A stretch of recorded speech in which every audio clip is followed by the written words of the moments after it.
Natapos na ang halalan dito sa atin. Bakit di mo na kami pinapansin?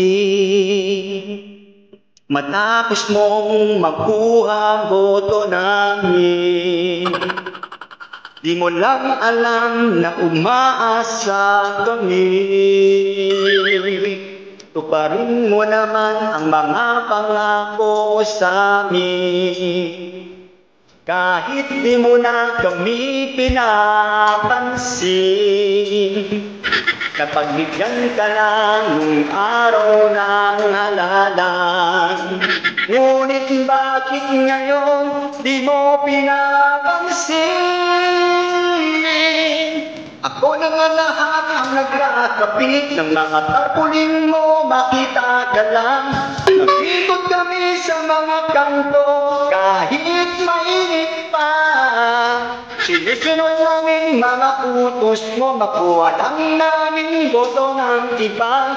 Nahihirapan na ako, nagmumukha na kami ng wapo dahil sa'yo.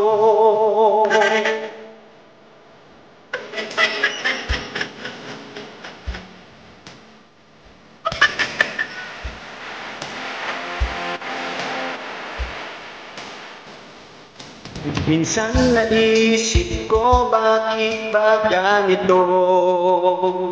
Bakit nga ba umasa kami sa'yo? Nasilaw kami sa mga pinangako mo, ngunit ang pangako mo pala ay napako. Nagkasigaw ka pa, tumakutos ka, mainit ang ulo kapag pumapalpak. Ipinaiyak ako sa barkada, minsan ginugutom mo pa. Sa gabing madilim, nagkakapit kami ng mga tarpaulin mong ubod ng pangit. Ano na lang ang dapat kong gawin? Paano ko ba masasabi kung bayad ba kami?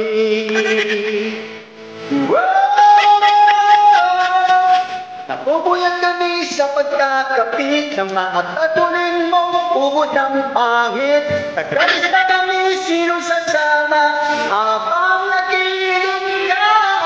Kapag walang gustong sumama sa amin, binabato mo pa kami ng flatters mo. Pero kailangan namin kumita, minsan naisip ko lang na sana ay iwanan pa.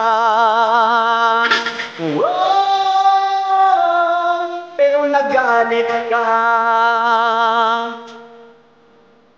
pero alam mo bang matatalo ka na?